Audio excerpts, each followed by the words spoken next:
السلام علیکم ناظرین۔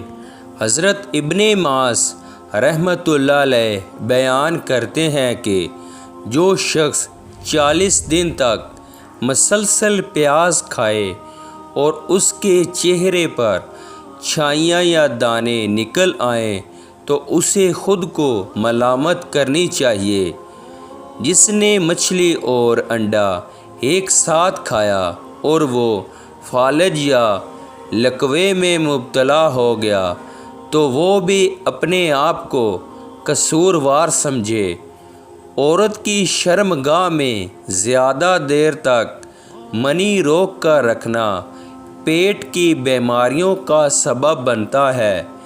جو شخص پیٹ بھر کر حمام غسل خانے میں جائے اور اسے فالج یا چکر کا حملہ ہو جائے تو وہ بھی خود کو ملامت کرے۔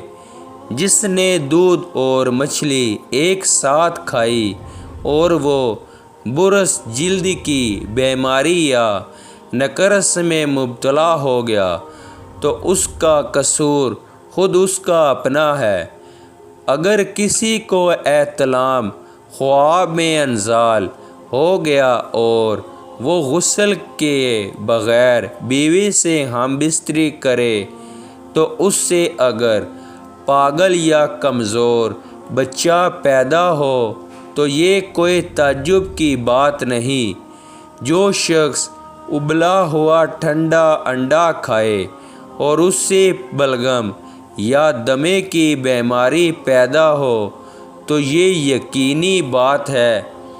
جس نے بیوی سے ہم بستری کی لیکن اخراج منی مکمل نہیں ہوا تو اس کے اندر گردے یا مثانے میں پتھری پیدا ہونے کا امکان ہے۔ جو شخص رات کے وقت آئینہ دیکھے اور بعد میں فالج یا کسی اور بیماری میں مبتلا ہو جائے تو اس بھی کوئی تعجب نہیں۔ ابن ابی یشو نے فرمایا کہ انڈا اور مچھلی ایک ساتھ کھانے سے پرہیز کرو کیونکہ ان دونوں کے ملاپ سے بواسیر، پیٹ درد اور دانتوں کے مسائل پیدا ہوتے ہیں۔ جس نے پیشاب کے فوراً بعد نمک کھا لیا اور اس کے نتیجے میں اسے خارش یا برص سفید داغ ہو گیا تو اسے خود کو قصوروار سمجھنا چاہیے۔ بکری کے گردے کا مسلسل استعمال بانجھ پن اولاد نہ ہونے کا باعث بنتا ہے۔ تازہ مچھلی کھانے کے بعد ٹھنڈے پانی سے غرارہ کرنا فالج کا سبب بنتا ہے۔ حائضہ عورت یعنی حیض کے ایام والی سے ہم بستری کرنا برص جلد کی بیماری کے لیے پیش خیمہ ہے۔ خشک گوشت رات کے وقت کھانا موت کی دعوت دینے کے مترادف ہے۔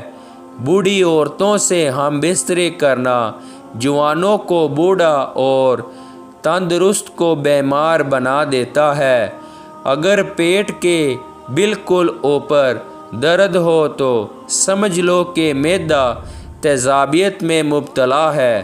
اگر کھانے کا ذائقہ بدل جائے یا بے مزہ لگے تو جان لو کہ منہ میں جراثیم بڑھ گئے ہیں۔ اگر ناخن نیلے پڑ جائیں تو یہ اس بات کی علامت ہے کہ خون میں آکسیجن کی کمی ہے۔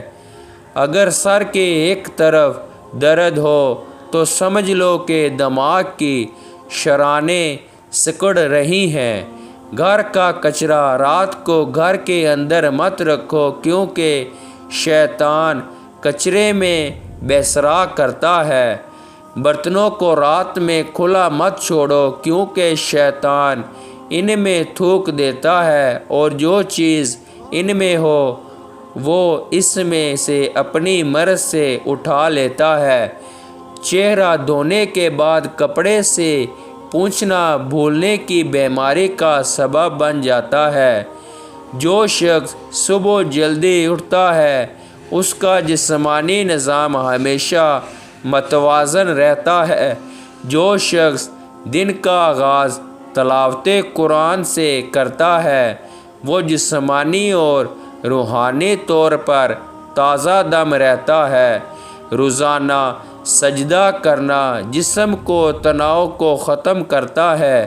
کھانے کے دوران بات کرنا ہاضمے کے سست کر دیتا ہے۔ صبح کی دھوپ میں بیٹھنا وٹامن ڈی حاصل کرنے کا بہترین ذریعہ ہے۔ سادہ پانی بیماریوں کا سب سے بڑا علاج